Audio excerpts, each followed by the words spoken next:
Hey everyone. I'm already crying. Pure Galace.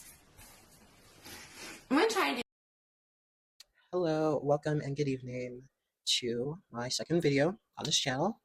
Today I just got played in my face by trade, so I want to talk about it. Did want to talk about that, but I also want to talk about culture. I also wanted to talk about gender and gender expression and gender performance. So bear with me as I navigate. Still trying to record, still trying to get into the process because I do want to record more.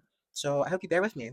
I want to talk about my first experience with the Mask app, if you will. We'll call it the Mask app.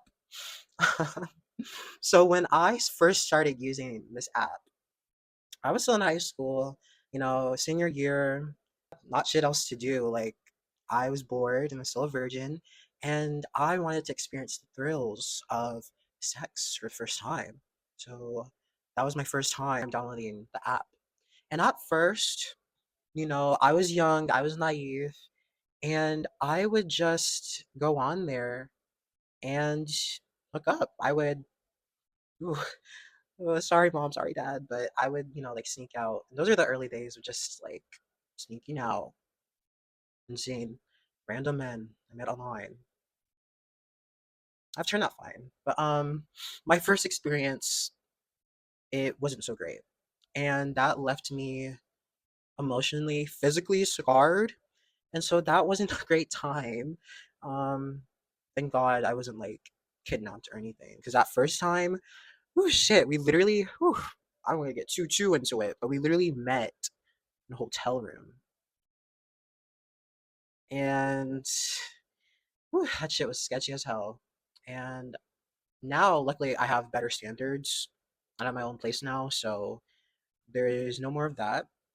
But when I first started using Mask app, I really put a lot of value into these random men because at the time I didn't know, right? I didn't know like about hookup culture because when I was first meeting up with people, I started to you know, get flustered catching these like romantic feelings about just some random hookups, right? And these are mostly men who are like young, but they're like early 20s. So I was really young and naive, right? And just it's just the nature of the app, right? Like it's you're not really looking for relationships like that. I've sort of learned over time to like not place so much value. It's like people essentially I just met, right? And I say this to say that I met someone from that same app. The first time we met, we were like talking, and it was very sudden. Looking back in retrospect, it was very sudden. He paid to like for me to come to his place. It's sort of me repeating the same mistakes. Honestly, I'm looking back on this now. This was like maybe a month ago. At this point, he paid for me to come over. It was very rushed. While I did enjoy my time there, it was the first time I like slept over, like at someone's house. Yeah, like even saying that aloud. We did hang out a bit before, getting intimate and shit. And just it was a nice time. I didn't think much of it, but it was during the second time we hung out. I came and I paid this time to come over to him. I took the bus over there. That second time, it was kind of shit because when I came over there, it was like rain heavy. It was rain heavy, and I didn't expect that. So we ended up, I ended up going to his place, right? But he wanted to take me out, like to see a movie. Eventually did. We eventually did. It was nice. It was nice. I'm not gonna lie. During that time, I was very anxious when he mentioned like wanting to go like to the movies. I will say that I'm a very anxious person. I definitely have some sort of undiagnosed like anxiety that should probably be checked out. But during this whole time, I was very worried and very panicked. Even when I came like to him on the bus, like I had my mask on. I just like was very like did not want to be seen. I was very nervous on the way there because I have not really socially transitioned yet. I haven't really socially transitioned. I've just been like a DL trans. Like I'm really a DL trans. now that I think about it, like, and it's only this way because, like, I'm still speaking to my parents and they don't really approve of that side of me. So I'm just like, I don't know. I still haven't done like any transitioning. Haven't done any voice training, haven't been on HRT yet, which I want to. But I don't know. I like don't voice train. I'm like scared of like getting clocked. Which like even like oh well if you didn't know, I'm more like trans feminine. I wouldn't consider myself to be a trans woman. I'm more on like the non-binary side, but I feel as though I have to like present a certain way. And this may be because of my experience on the Mask app. Is that I really felt like I had to like really push very heavily into hyper feminine presentation, right? I'm slowly learning like I really do enjoy like dressing more masculine, I would say. I don't really identify as like a heavily feminine person. Obviously, growing up with my experience being AMAB, I've never really enjoyed performing masculinity or the idea of being a man, right? And so I've like finding my own independence. I'm more so like try to really push against that and like leaned heavily into like I wouldn't say like hyper femininity, but like just like presenting more femininely because I never really got to do that like growing up. Mm, so I guess that like kind of influenced how I presented when I was doing my hookups essentially because I never really like go out and like full beat, never. So it's just been a learning experience for me. And even like when I'm with this guy, which we will call Twink, because he is a twink, and Loki T like is Loki T like I'm sorry, like he's some twink that I met. And Loki, when I first like met him, I was very nervous, and I sort of felt dysphoric in a way because he's skinnier than me. And of all my hookups, I've never been with like a really skinny guy, and I know that that's stupid. Immediately, I'm like clocking, this is stupid. Why am I feeling dysphoric? Like he's skinnier than me because I've sort of been conscious about my weight. I've always been conscious about it, but like even now talking about it, it's just like stupid. Like I've always been more like been tall, right? And that's also something I've been dysphoric about. But I've learned to like not care as much. Like who cares? Like I'm tall. Like that's not gonna change anytime soon. So I was just learned to accept it. And like being with him, I was sort of dysphoric because like he's this like twink, which is like, but it's like low key like that skinny. Whew, child, let me not. Okay, but now that I'm thinking about it, it's low key too. So I don't know why I was like dysphoric about it. I don't know why I was dysphoric about it actually.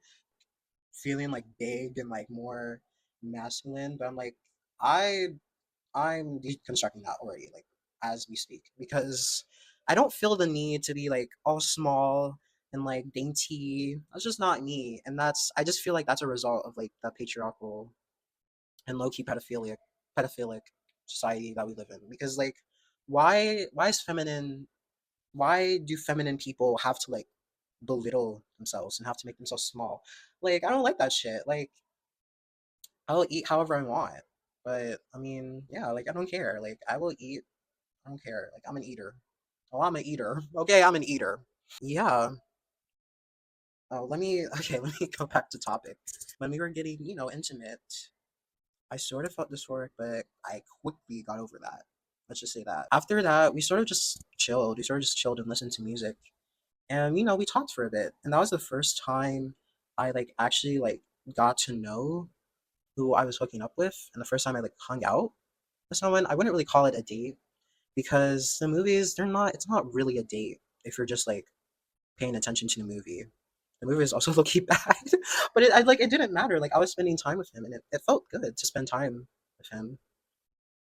But we're gonna transition into me leaving. When I first woke up, I had to wake up really early the next day because I had to go to work the next day. So I had to wake up really early, and I ended up calling my own Uber because he was like really sleepy when I woke up. And when I went to wake him up, I was just like, like I went to wake him up, and I was just like, "Hey, I'm leaving." And he sort of just like shrugged and like said bye. I'm just like, "Okay, bye. Like whatever. I'm gonna wait on my Uber." And that to me, it was the beginning of the end, because during that time, it just seemed off. I'm just like, does he really consider me to be like, like someone I'm close to? Like we're friends, I guess.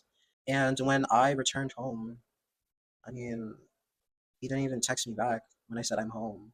So that kind of just threw me off. Like I'm just like, okay. And I don't get a text back until a bit. And I text him and I'm saying like, hey, like, do you want me to come over again? He didn't even reply to me. So I was just left undelivered for days. I was left undelivered for 5 days. And that shit, it was low key causing me to spiral. And I deeply regret it because looking back, we just met. We just met a month ago.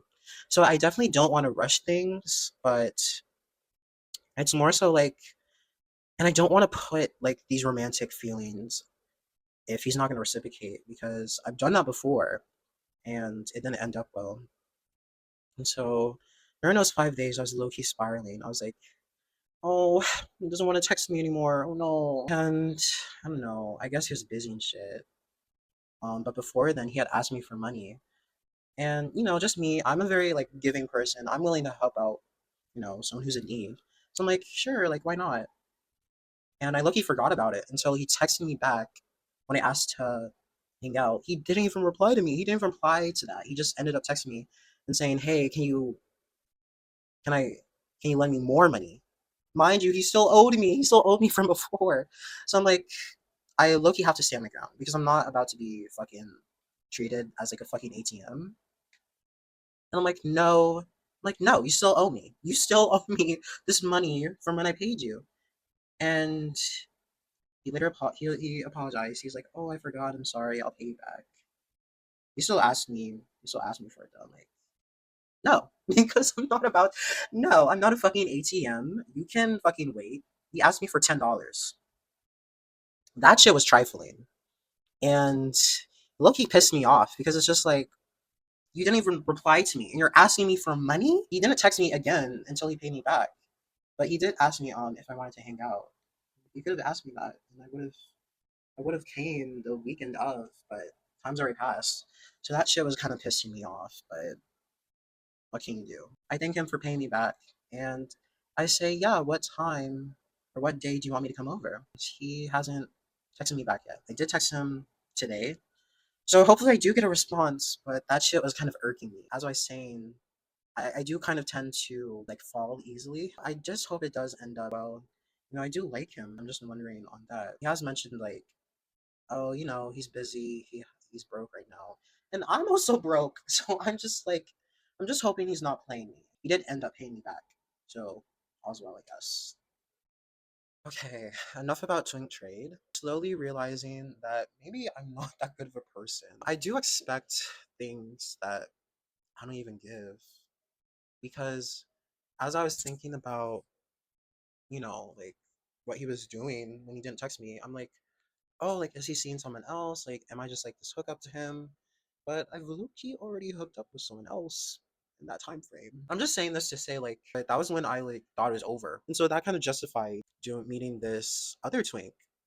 Well, not really twink. He's more of a twunk. That shit was low key good. So low key, I don't regret it. I kind of do prefer seeing only one person. And I've never been in a relationship yet. I think I am putting this label onto him that we low key didn't agree on. Lesson of the day is you just gotta wait and see. Like if things work out, they work out. I do like this guy. I'm still gonna talk about him though, because it's fine. He won't see this, so it's fine. But I did want to talk about dating and my thoughts about that. Recently, I downloaded Hinge. When I did that, I didn't expect it to be so like daunting. When you download Hinge, you have to do all these fucking prompts and put in all these fucking pictures. The thing about me is I don't take like pictures. I mainly take like selfies because I don't know. I don't really go out much. So I'm like, what do I like? I don't really have any good pictures to, like, showcase, like, my personality. And so I'm realizing, like, maybe I need to start taking more pictures. But that in itself is also daunting, right? So I low-key just bullshit. I didn't answer any prompts. And I've only received like 2 matches. Um, Literally, if I remember, like, all my Hinge profile mentions is Jane Remover. Because you have to do at least one prompt. And so I like, if I remember correctly, it's like, I will like you if you listen to Jane Remover. But it's also daunting to be on Hinge or any other dating app for that matter. It's like really, really like vulnerable, especially on Hinge, because those like prompts and shit, those were frying me. Um, and I've tried like other apps. I've tried, oof, child. I've been on Wiz. I've been on Duet. There are others I've been on, but those were mainly like online and not really like people I expected to meet. But with Hinge, it's very different. There's one guy that I matched with, it hasn't really gone anywhere. And so I just wanted to talk about my brief experience on there and give context as to why, like, oh, why don't I just date? Why don't I just try dating apps? It's hard. And taking pictures is hard, and like being trans is hard, guys. So we're just gonna take it slowly. I don't really have anything else to talk about, so I'm gonna end the video. I hope you enjoyed. In my last video, I talked about Overwatch and how Overwatch is annoying me. And in my next video, I will also be talking about Overwatch. So stay tuned. And if you watched all the way through, I thank you. I definitely want to make more videos in the future. But yeah, thank you for watching and stay tuned for the next Overwatch video. Okay, bye.